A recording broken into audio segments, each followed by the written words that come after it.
اگلا سوال جناب ایم سلیم صاحب کا ہے. میں ان سے درخواست کروں گا کہ تشریف لائیں. سوال پیش کریں. جناب ایم ڈین ایم سلیم لکھا جی. ایم میرا خیال انیشیل ہیں ان کے. محمد سلیم. محمد سلیم صاحب. اچھا جی، میں تو یہاں پہ ایک گیسٹ کے طور پہ آیا تھا. تو پہلے آیا تھا کیا مطلب؟ ابھی بھی گیسٹ ہے ماشاء اللہ. ہاں فرمائیے. کوئی آدھا گھنٹہ ہو گیا. اچھا جی جناب، بات یہ ہے کہ میں مسلمان ہوں، احمدی مسلمان نہیں ہوں. ٹھیک. تو اس کا مطلب یہ نہیں کہ میں احمدی کے خلاف ہوں، بلکہ ان کا اپنا اپنا عقیدہ ہے. Good luck to them. ایک کویشچن ہے، دو کویشچن میری تو کر دیں شوق سے. اچھا، پہلا کویشچن تو یہ ہے جو بڑا سمپل سا ہے کہ آپ کے جو احمدی فرقہ ہے اور جو دوسرا جو احمدی فرقہ نہیں ہے، اس میں بیسکلی کیا فرق ہے؟ کیونکہ اگر فرق ہے تو دو جماعتیں بنی ہوئی ہیں نا. بالکل صحیح فرمایا. اچھا، ایک نہ ہو جائے پہلے سمپل سوال کا جواب دے دوں، پھر چلو پیچیدہ سوال بعد میں کر لینا. چلو دونوں سوال کٹھے ہوتے بھیج چلیں ٹھیک ہے. اچھا، دوسرا سوال یہ ہے کہ ہم بھی نماز پڑھتے ہیں اور آپ بھی پڑھتے ہیں. کیا آپ کی نماز میں اور ہماری نماز میں کوئی فرق ہے؟ بہت اچھا سوال ہے، بتاتا ہوں. دوسرے لفظوں میں کہ آپ نے جو سطریں ہم پڑھتے ہیں، صورتیں پڑھتے ہیں، اس میں کوئی ترمیم کی ہوئی ہے، کوئی ایڈیشن کیا ہوا ہے، کوئی سبٹریکشن کی ہوئی ہے، کوئی ایڈیشن یا کوئی ماڈیفیکیشن؟ تو یہ دو سوال تھے میرے، بڑے سمپل سے ہیں. اس کا جواب دے دیجیے. پہلا سوال جو ہے وہ آپ نے سمپل کہہ کے اتنا لمبا سوال کر دیا ہے کہ اس پر تو گھنٹے بھی لگیں تو طے نہیں ہوگا. کیونکہ آپ نے یا سادگی میں یا لوگوں سے سنا کر یہ تصور باندھا ہے کہ احمدی عقیدہ ایک طرف اور باقی سب مسلمانوں کا عقیدہ دوسری طرف. یہ درست نہیں ہے. مسلمان 72 فرقوں میں بٹے ہوئے ہیں اور ہر فرقے کا دوسرے سے اختلاف اس سے زیادہ ہے جتنا احمدیوں کا سنیوں یا شیعوں یا دوسروں سے اختلاف ہے. میں اپنا بنیادی عقیدہ آپ کو بتاؤں گا جو فرق کرنے والا ہے، اور آپ کو یہ سمجھاؤں گا کہ اس وہم میں مبتلا نہ ہوں کہ باقی سارے ایک ہی عقیدہ رکھتے ہیں. زمین آسمان کا فرق ہے دیگر مسلمانوں کے عقائد میں آپس کے اختلافات کے لحاظ سے. مثلا اسماعیلی فرقے کے ایک دوست تشریف رکھتے ہیں، اب وہ آپ کو بتا سکتے ہیں کہ اسماعیلی عقیدہ اور آپ کا سنی عقیدے میں زمین آسمان کا فرق ہے. امامت کا تصور ہی مختلف ہے. اور وہی آپ کو بتا سکتے ہیں کہ اثنا عشری شیعہ فرقوں میں اور اسماعیلی فرقے میں بہت بڑا فرق ہے. عبادت کے طریق میں فرق ہے، مسجدوں کی بناوٹ میں فرق ہے. مسجد میں کون سی تصویر لٹکی ہوتی ہے جس سے جا کے مناجات کی جاتی ہیں. تو یہ میں صرف ان کو الگ امتیازی طور پر پیش نہیں کر رہا، اس لیے کہ بیٹھے ہوئے ہیں، آپ ان سے الگ بات جا کے پوچھ لیں، یہی بات آپ کو بتائیں گے. تو پہلا تو آپ کا سوال غلط تاثر پیدا کرتا ہے. احمدی اور دیگر مسلمانوں میں ایسا فرق نہیں ہے کہ باقی سب متحد اور ایک جیسے عقیدوں پر قائم ہوں اور احمدی ہی مختلف عقیدہ رکھتے ہوں. اب احمدی فرق کیا ہے جو سب کے درمیان اور احمدیوں کے درمیان تفریق کر دیتا ہے؟ یہ بات ہے. وہ صرف یہ فرق ہے کہ ہم مانتے ہیں کہ جس امام کو خدا نے بھیجنا تھا، جس کا وعدہ فرمایا تھا، وہ آ چکا ہے، وہ ظاہر ہو چکا ہے، اور تم لوگ انتظار میں بیٹھے ہو. اس کو پہچان نہیں سکے یا ضد اور تعصب کی وجہ سے اس کا انکار کر بیٹھے ہو. اور دوسرا بنیادی فرق یہ ہے کہ عیسیٰ علیہ الصلوۃ والسلام فوت ہو چکے ہیں، زندہ آسمان پر نہیں بیٹھے ہوئے. ان کا انتظار کر کے اپنے مستقبل کو مزید برباد نہ کرو. آسمان سے کوئی نہیں اترے گا، جس نے آنا تھا وہ آ گیا ہے. یہی عیسیٰ ہے، یعنی مانوی طور پر یہی مہدی ہے. اس کو مانو تو تمہارا بھلا ہے. اور اسلام کے اندر جو افتراق ہے اس کو مٹانے کا یہی ایک حل ہے کہ خدا کی طرف سے آئے ہوئے کو مان جاؤ اور ہر فرقے سے نکل کر اس کے گرد اکٹھے ہو. ہم سمجھتے ہیں یہی وہ ایک وحدت کا توحید کا طریق ہے. جب تفریق ہو جائے تو آسمان سے آئے ہوئے امام کے سوا کبھی اس تفریق کو اکٹھا نہیں کیا جا سکتا. اجتماع کی ایک ہی صورت ہوتی ہے، اللہ کی آواز پر اکٹھے ہو جاؤ. اور یہ کوئی ایسا مسئلہ ہی نہیں ہے جو سمجھ نہ آ سکے. حضرت عیسیٰ علیہ السلام تشریف لائے، امت موسوی 72 فرقوں میں بٹی ہوئی تھی. آپ نے کوئی ایسا فارمولہ نہیں پیش کیا کہ 72 فرقوں کے اختلاف مٹا جوں کہ ایک جھولی میں ڈال دیا گیا ہو. آپ نے جو فارمولہ پیش کیا اس کو سب نے رد کر دیا. آپ کی امامت سے منکر ہو بیٹھے. اور وہ پہلی بار ہے کہ امت موسوی اس زمانے میں ایک چیز پر اکٹھی ہو گئی ہو. اس سے پہلے کبھی اکٹھی نہیں ہوئی تھی. قرآن کریم ان کے اختلافات افتراق کا کثرت سے ذکر فرماتا ہے. پھٹ گئے ان کے دل، وہ ایک دوسرے سے جدا ہو گئے. اکٹھے ہوئے تو کس بات پر ہوئے؟ الکفر ملت واحدہ. امام وقت کے انکار پر جو پھٹی ہوئی قومیں وہ بھی اکٹھی ہو جایا کرتی ہیں. بس آج جو سوال اٹھا ہے وہ اس غلط فہمی کی وجہ سے اٹھا ہے. امت محمدیہ تو بڑے لمبے عرصے سے بڑھتی چلی آ رہی ہے. احمدیت کو سر دست بھول جائیں، وہابی، سنی، بریلوی، شیعہ اور اثنا عشری اور اسماعیلی اور پھر علوی وغیرہ وغیرہ اختلافات تو اتنے شدید اور کثرت سے رہے ہیں کہ مسلسل آپس میں لڑائیاں رہی ہیں، خونریزیاں رہی ہیں، مسجدیں مسمار کی گئی ہیں، قتل و غارت ہوا، زندہ جلا دیا گیا اختلافات پر. تو آج جو اکٹھا آپ کو نظر آ رہا ہے وہ صرف حضرت مرزا صاحب کے انکار کا اکٹھ ہے، اس کے سوا کوئی اکٹھ نہیں. آپ ان سے پوچھیں کہ اچھا ہمیں ایک وہ تو عقیدے بتاؤ جس پہ تم سب اکٹھے ہو، پھر آپ کو سمجھ آ جائے گی. اکٹھے ہیں ہی نہیں.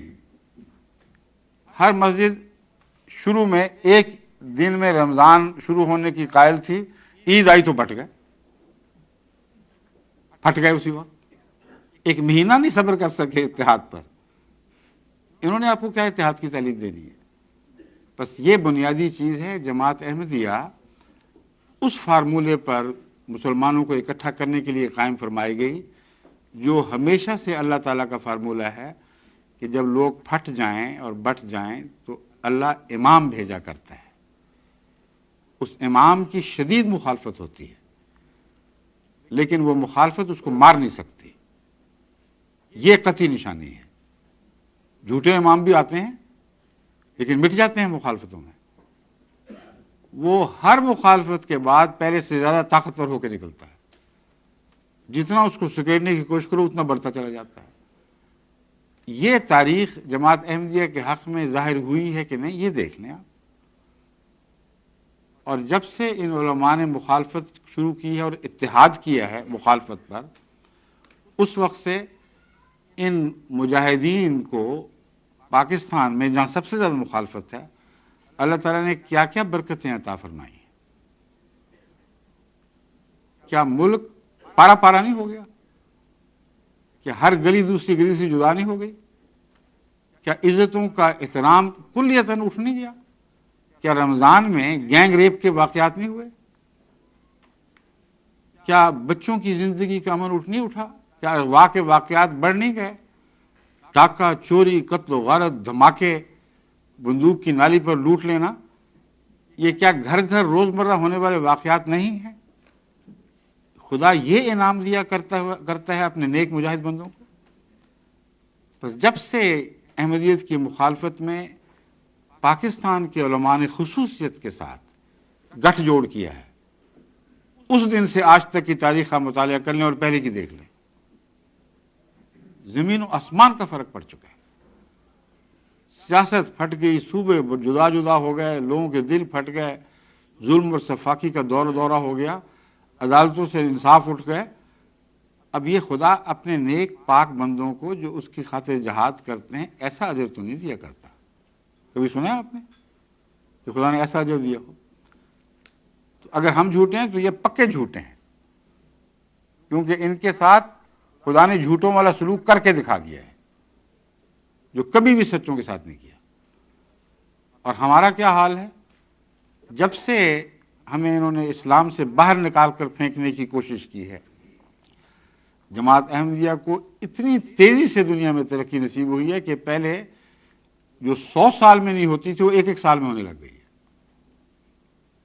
گزشتہ سال اللہ تعالیٰ کے فضل کے ساتھ جلسہ سالانہ پر جو ٹیلی ویژن کے ذریعے میں نے بیعتیں لی تھیں ایک سال کی 16 لاکھ تھیں. اب بتائیں ایک دن میں 16 لاکھ بیعتیں سال بھر کی مگر اکٹھی ایک دن میں ہوئی ہیں. یہ کسی احمدی کے میرے یہاں آنے سے پہلے خواب و خیال میں بھی نہیں تھا. چند ہزار ہوا کرتی تھی. تو یہ سلوک خدا نے عجیب شروع کر دیا ہے. خدا کو ہو کیا گیا ہے؟ جھوٹوں کو اتنی برکت اور سچوں سے ایسی دشمنی کہ جو تھوڑا بہت سچ رہ گیا تھا وہ بھی ان سے کھینچ نکالا. اتنا جھوٹ بولا جا رہا ہے کہ آدمی شمار ہی نہیں کر سکتا. اس لیے ان باتوں پر غور فرمائیں تو آپ کو فرق کی وجہ صاف سمجھ آ جائے گی. ہم ایک امام کو ماننے کی وجہ سے امت سے جدا کیے گئے اور اس امام کی مخالفت کی بنا پر یہ اکٹھے ہوئے. آپس کے عقیدے کے اتفاق کی وجہ سے اکٹھے نہیں ہوئے. آج تک اسی طرح ہے. جو وہابی عقیدہ تھا اب بھی وہابی عقیدہ ہے، جو شیعہ عقیدہ تھا اب بھی شیعہ عقیدہ ہے. اس لیے اتفاق کیسا ہوا؟ جی آجائے اوپر سامنے. ایک بات یہ ہے کہ نبوت کے بارے میں آپ کا کیا کانسیپٹ ہے؟ فار ایگزامپل دیکھیے جب وہ فوت ہو چکے تھے تو کیا نبوت ختم ہو گئی تھی کہ is it still continuing from your side?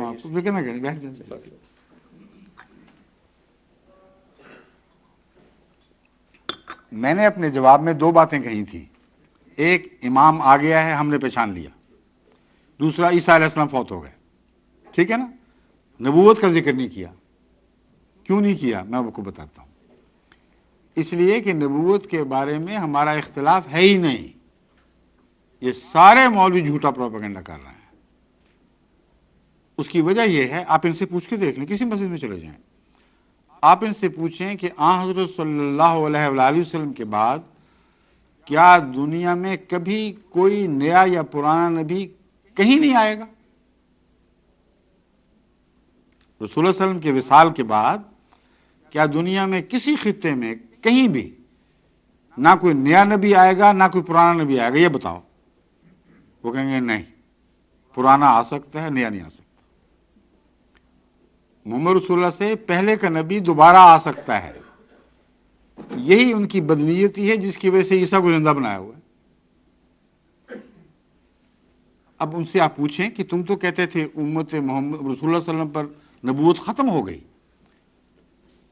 تو اب کہتے ہو پرانا نبی دوبارہ آئے گا. اگر ضرورت نہیں تھی نبوت کی تو لایا کیوں جائے گا؟